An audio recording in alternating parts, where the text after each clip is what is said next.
in this season, I just feel so at home. And it's a really beautiful feeling. And I've really had to train myself to not fight that feeling, to really just relish in it, to relish in the simple daily moments. Hey, my name is Jenna Kutcher, and I am obsessed with all things business, marketing, numbers, and helping you to navigate both the messy and the magical seasons of this thing called life. I'm a small town mama who took a $300 camera, grew a successful photo biz, and now I work from home and run a 7-figure online business. I teach you the tried and true secrets to building a career you adore. Shy away from the real talk?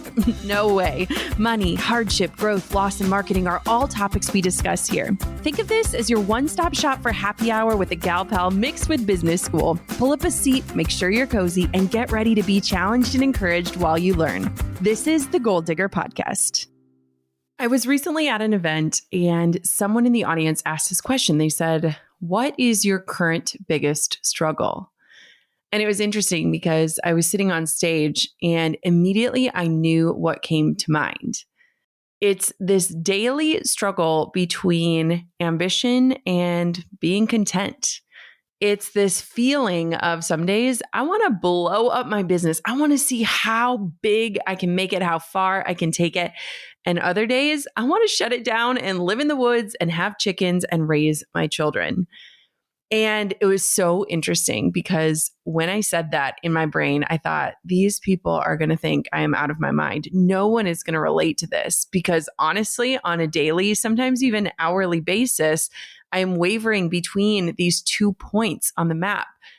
And yet, as I looked out to an audience that was predominantly women, I saw so many people shaking their head.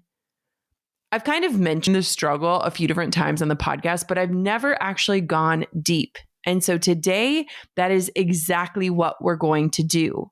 We're going to talk about being torn between wanting to take my company and my brand to new heights while also being satisfied and content with what I've already achieved. So whether you're a business owner, an aspiring entrepreneur, or simply someone who wants to find contentment in their life, this episode is for you. Join me as we explore the delicate balance between ambition and contentment and discover the path to a more fulfilling and successful life. Let's dive on in.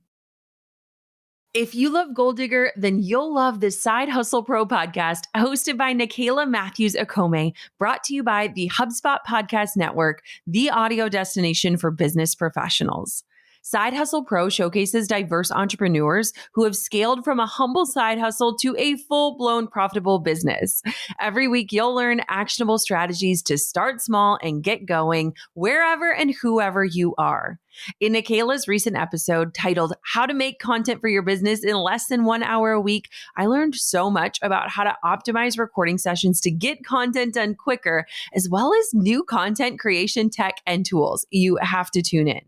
Listen to Side Hustle Pro wherever you get your podcasts. This episode is sponsored by Element, the science-backed, tasty electrolyte drink mix that's used by everyone from pro athletes to exercise enthusiasts like Drew and everyday moms like me. For a free sample pack with any purchase, head to drinklmnt.com/goaldigger.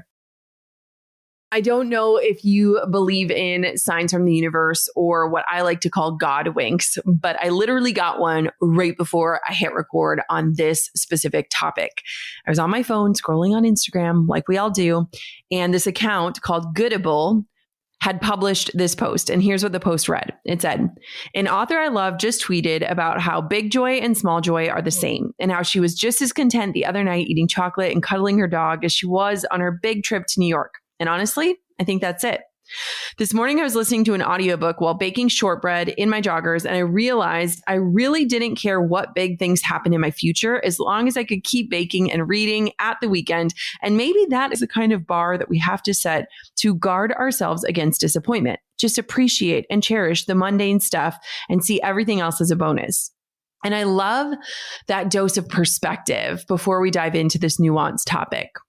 You know, it's really interesting because ambition and contentment are two big topics, especially for entrepreneurs or people who have these dreams for their lives. If you're listening to this show, there's a really good chance that you are a big dreamer. You are someone who is in pursuit of this very full and rich and vibrant life. And I think that it is such a delicate balance and one that we might never find as humans. I don't know if we're meant to find the balance between wanting more and being content with what we have in this lifetime. It's really interesting for me because I've always been an achiever. I've always been ambitious. I was always that person who wanted to go the extra mile, wanted to do the next thing, wanted to see what was possible. And I think I am still that person. However, there is this peace within my life that I feel on a deep level that I never, ever want to lose. If I had to choose between ambition and contentment, I would choose contentment every single day of the week. So let me tell you a quick story. After having my first daughter, Coco, I remember feeling like something in me broke. Now, people often say when you birth a child, you yourself are reborn. And I think there's a lot of truth to that. But in your rebirth, there are a lot of parts of you that die. I know this sounds dramatic. I also want to preface this in saying that you do not need to become a mother to experience a birth or a death of an identity that you carry. But for me, this was a huge eye-opening experience. I remember having so much fear before becoming a mother that my work would suddenly become insignificant. It was a massive fear of mine. I had been an achiever for years and years and years as an entrepreneur, someone who is in pursuit of more. And I worried that when I welcomed this sweet little round baby into my life, that all of that work that had felt so important would suddenly become insignificant.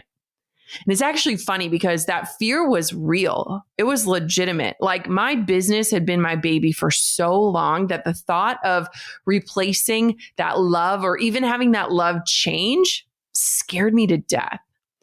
But what was so interesting is that in our journey to grow our family and through our losses and in those 3 years that felt like forever that it took to finally hold our child, my heart definitely changed.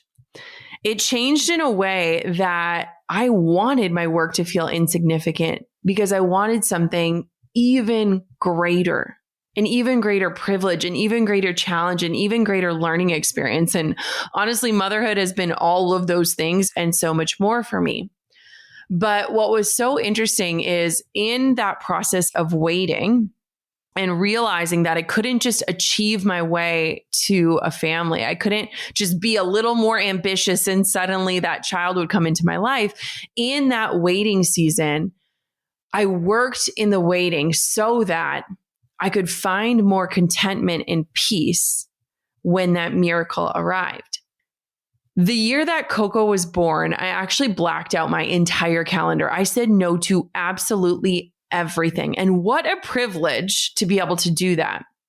And I did that because I didn't know what motherhood would feel like. I had these thoughts and these ideas and these visions, but I didn't know. I didn't know what type of mom I would be. I didn't know what postpartum would look like. I didn't know how breastfeeding would go. I didn't know what work would look like or if I would even want to work. I didn't know. And so I took all of the pressures off and I allowed myself to just be. And it was a fascinating year because there was a part of me, truthfully, that felt broken. When I say that a part of me died when Coco was born, it's true. But that part of me was partially my ambition. I kind of found this new pace of life. I found this new source of meaning through my child. I found this new identity that I adopted. But I also felt like, is my ambition ever going to come back? While I was really content and fulfilled as a mother, I still wanted to work. I am wired in a way where working serves me and my brain and that ambitious side of me. And I remember getting on a call with a mentor of mine, and he said something to me that really shifted like the lens of everything for me. He said there are 2 different types of entrepreneurs. There's the lifestyle entrepreneur, and then there's the achievement-based entrepreneur. You, Jenna, are a lifestyle entrepreneur. And I never had those terms put to words in my life before. I love entrepreneurship. Like entrepreneurship has changed my life. It has changed my family's lives. It has changed my legacy. It has changed future generations of my family's lives. Entrepreneurship has been an incredible gift and blessing for me, but I'm actually pretty content as an entrepreneur. I want to work to be able to live a certain sort of lifestyle. And for me, let's be honest, the lifestyle doesn't include fancy cars or nice shoes. The lifestyle for me includes a life of comfort and convenience. Those are the two things that I love. But when he told me that, it kind of felt like I was able to exhale for the first time in a long time, because I am often in rooms with achievement-based entrepreneurs. These are the people who are never satisfied. They find power in being discontent in their lives. That fuels them. And to me, that is not how I want to move through life personally. There is absolutely nothing wrong if that is you. But what happened is I kept finding myself in rooms with achievement-based entrepreneurs, and I would leave and I would go home and Drew would say, "How was it? What did you learn? What's everyone up to?" And I would say this line that I'm now proud of, but at the time I was afraid of. I would say, "I am the most peaceful person in those rooms," or "I am the most content person in those rooms," or "I am the happiest person in that room." I might not make the most money. I might not have the biggest launches. I might not have the biggest team or the shiny office. I might not have those things, but I am so at peace. And I'll never forget coming home from this like fancy mastermind retreat. And Drew and I ordered takeout sushi from kind of this divey place in Duluth, Minnesota. And we were sitting on our floor in our living room watching Top Chef, eating our takeout sushi. And I was like, this is it. Like, this is the life that I want. Screw the fancy room service or the comfy robes. While I love both of those things in due time, like I love this part of my life. And so what's super interesting is that in this season of entrepreneurship, and I definitely think that having young children plays a role in these feelings, is that on a day-to-day basis, even sometimes an hourly basis, I find myself wavering between this ambitious person, this soul and spirit within me that's like, let's see what's possible. Let's see how big we can make this. Let's see where we can go. Let's see where we can take this thing, this business, this brand. And I waver between that and just wanting to shut it all down and be a mom and be at home with my kids and raise chickens, even though I don't even know if I want chickens or a coop in my yard. But it's fascinating, right? Because both of those could be a possibility for me. And I think both of those are a possibility. I was recently on a trip with my family and my mom came along. And on the last night of our trip, I took my mom out to a fancy dinner. Her favorite food is seafood. And so I Googled, where is the best lobster in Dallas, Texas? I took my mom out to dinner and we were sitting down, and her and I always have the best conversations. And she said, "What's next? What's next?" And for once in my life, I just said, I don't know. And I'm okay with not knowing. Honestly, for nearly a year, I've kind of been in this place of like, I don't know what's next, but I'm really enjoying where I'm at right now. I would definitely say that if the scales were a thing in the balance of being content and ambitious, the scales are definitely tipped in the content area. In fact, just a little bit ago, Drew sent me this voice memo, and I'm going to try to play it for you. "Hey, babe, just want to say I love you. Quinny, can you say love you?" Okay. I love this land so much. I'm so excited to, play around and discover all the nooks and crannies. And now that it's warming up, it's a whole different piece of land and a different experience. So I just love you, and I'm thankful for this life, and I'm thankful for all the things to come. Right, Quinny? But That's where we'll end it. I feel like Drew and I have just found this deep level of peace in our lives, and it radiates through everything that we do. It radiates through our children. It radiates through our experiences. It radiates through our energy. I feel like in this season, I just feel so at home. And it's a really beautiful feeling. And I've really had to train myself to not fight that feeling, to really just relish in it, to relish in the simple daily moments. I was reading a daily devotional and there was a line in it last night that really stood out to me. And it said, "Here and now are the only daily coordinates you need to navigate your life right now." And I thought that that was just so powerful because so many desire this deeper level of presence. And I think that presence and peace and contentment all go hand in hand. When you cannot sit and fixate on what has happened in the past, and when you can not worry about what will happen in the future, but when you can literally be in your body in the moment, that's where contentment lives. And that doesn't come easily for me as someone with ADHD and a busy mind and an ambitious spirit. Being content takes a lot of work. It takes coming back home to myself over and over and over again. It reminds me of meditation. It was something that I had written off in my life for so long. I was someone who was certain, absolutely certain that I could not meditate. I have a busy mind, and laying still on the floor after a yoga class was like torture. There's an entire chapter in my book about this topic. And when it came to the topic of meditation, I honestly just always felt guilty because all of these incredible leaders would talk about the power of meditation and how meditation changed your life. And I thought that meditation was like you having to not think, right? Like I would be like, I can't just sit there and not think. Like all I do is think. But what I realize is that meditation is just constantly inviting yourself back home, back into the present. In fact, meditation is so powerful when your brain starts going in a million places and you say, come back, just come back. And I feel like so much of my life is like that, where it's like, just come back, just come back. So what does that mean? Does it mean that I'm just slowing down and I'm stalling? No.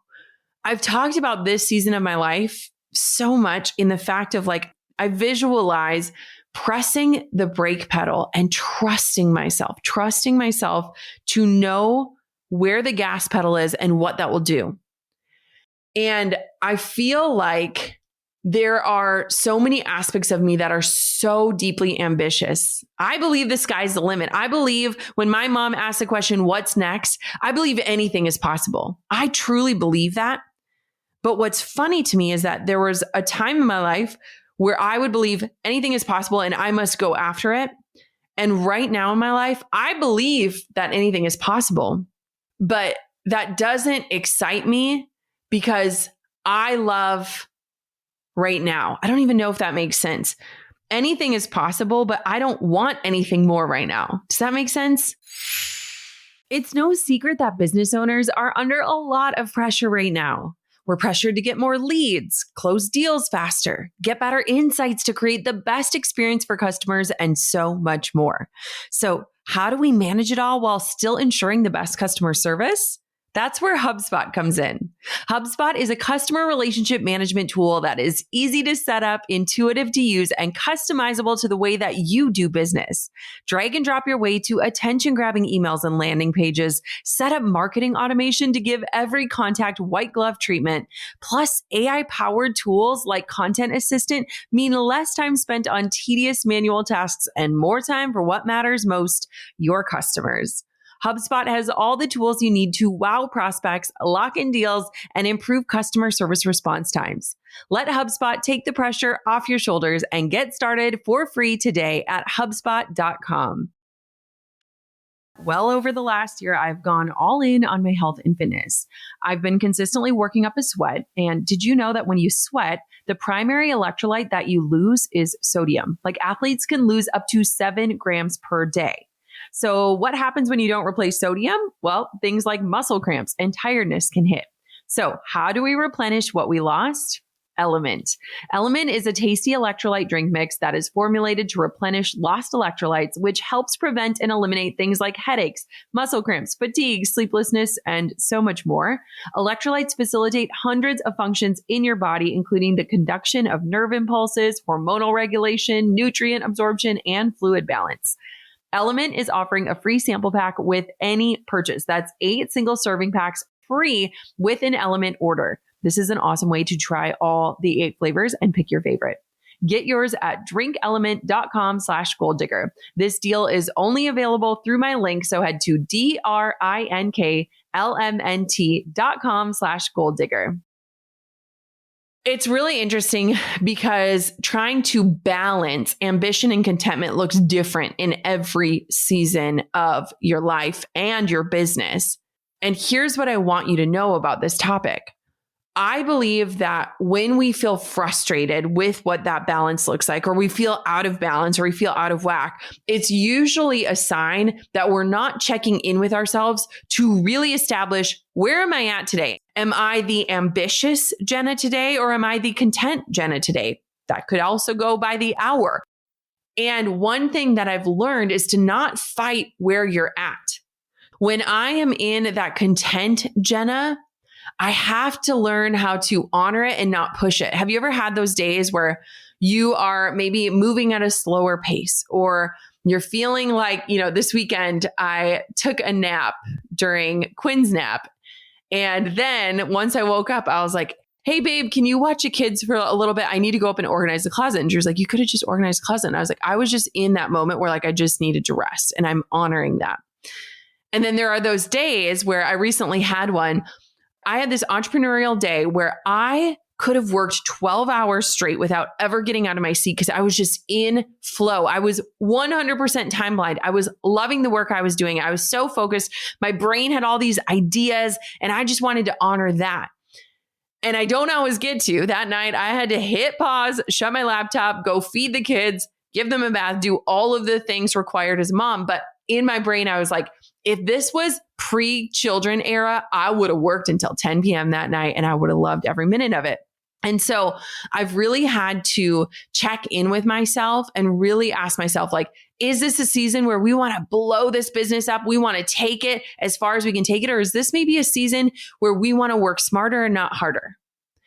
And I feel like if I look over the last 4 or 5 years of my business, we've been in the smarter, not harder mode. And that doesn't mean that our revenue isn't incredible. That doesn't mean that our team isn't growing. That doesn't mean that we're not creating. We're actually doing a lot of things, but we're doing it at this pace that feels peaceful.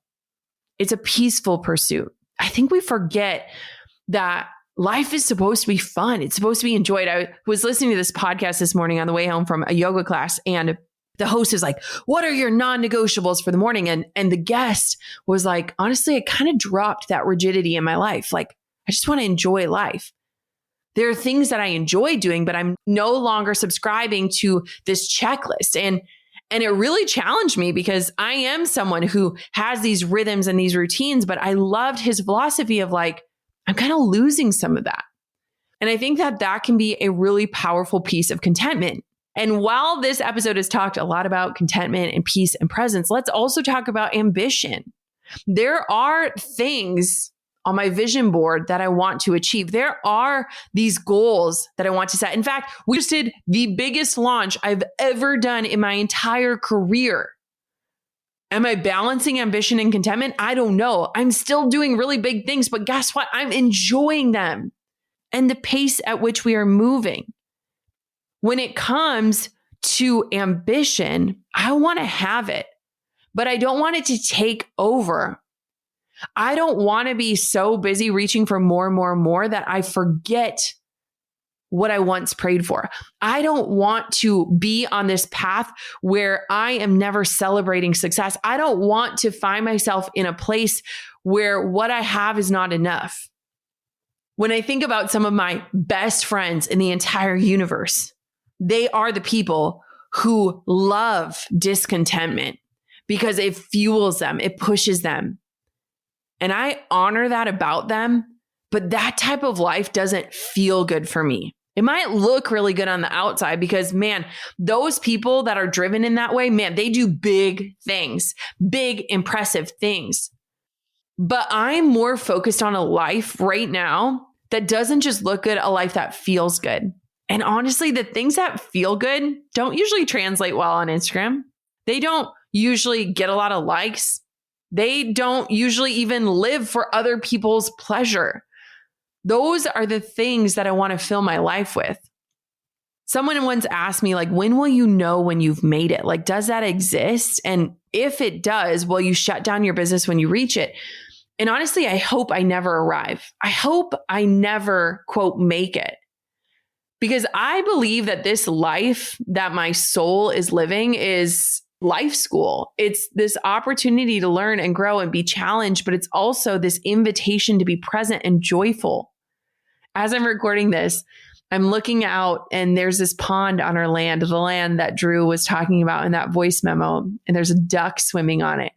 And I'm reminded of the power of presence. Here's my question for you. If you have a business, did you build it to get freedom? Did you build it with this vision of having control of your life? Did you build it with this hope that you could impact the world and serve others? And are you running your business, or is your business running you? Because I think that that's where a lot of us find ourselves, and that's where we struggle. We don't feel content because we're not living into that bigger vision that we had. We maybe built something that looks great, but it doesn't feel good. And so I think my challenge for you today, if you are someone who is wavering or is struggling or is, going between these deep desires to do more and be more and make more, while also trying to live this full life where you are awake to the blessings of it. If you are that, then here's my call to action for you. It is time for you to redefine what success looks like in your life. It is time for you to get really clear on what you want your life to feel like. And it is time to honor that soul, that whisper within you that is maybe calling you into a different season. I believe that there will be, and there have been seasons of my life where ambition is in the driver's seat, right?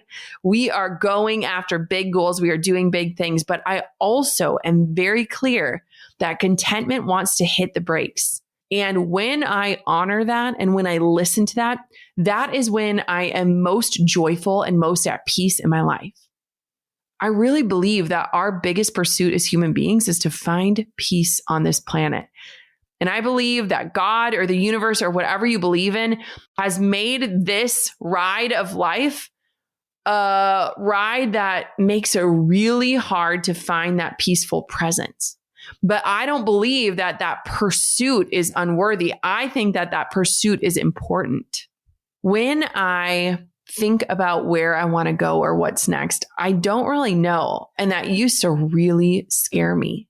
But now it just opens me up to the possibilities, and it opens me up to understanding that if and when I'm ready for what's next, I'll honor that. And if what's next is slowing down more or even shutting it down and getting chickens, I'll honor that as well. I don't work because I have to any longer. I work because I want to. Anything that you see me doing is because I want to do it. It's because I enjoy it. I find joy in it.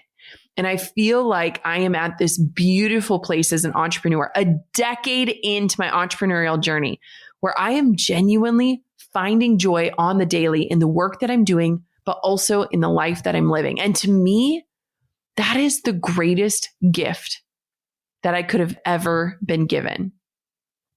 If you want to dive more into this topic, I highly recommend getting your hands on a copy of my book, How Are You Really? It is all about living your truth one answer at a time, coming home to yourself and asking yourself these types of questions. That book is not a business book.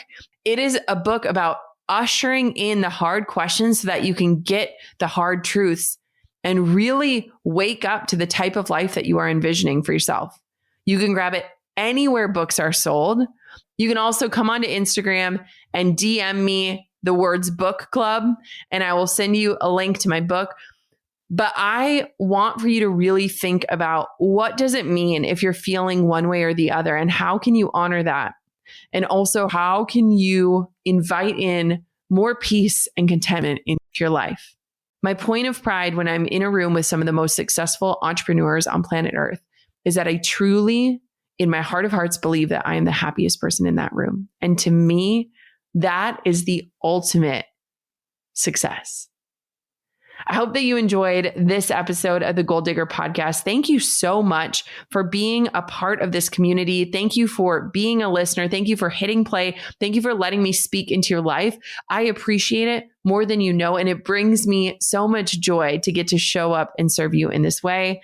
Until next time, gold diggers, keep on digging your biggest goals, but also make room for peace in your presence. I'm over here giving you a virtual high five because you just finished another episode of the Goal Digger podcast. Did that go by way too fast for anyone else? If you want more, head over to goaldiggerpodcast.com for show notes and all the discount codes from today's sponsors. And if you're looking for a new crew of movers and shakers like you to bounce ideas and ask questions, be sure to join my exclusive community for gold diggers on Facebook. The link's waiting for you at goaldiggerpodcast.com.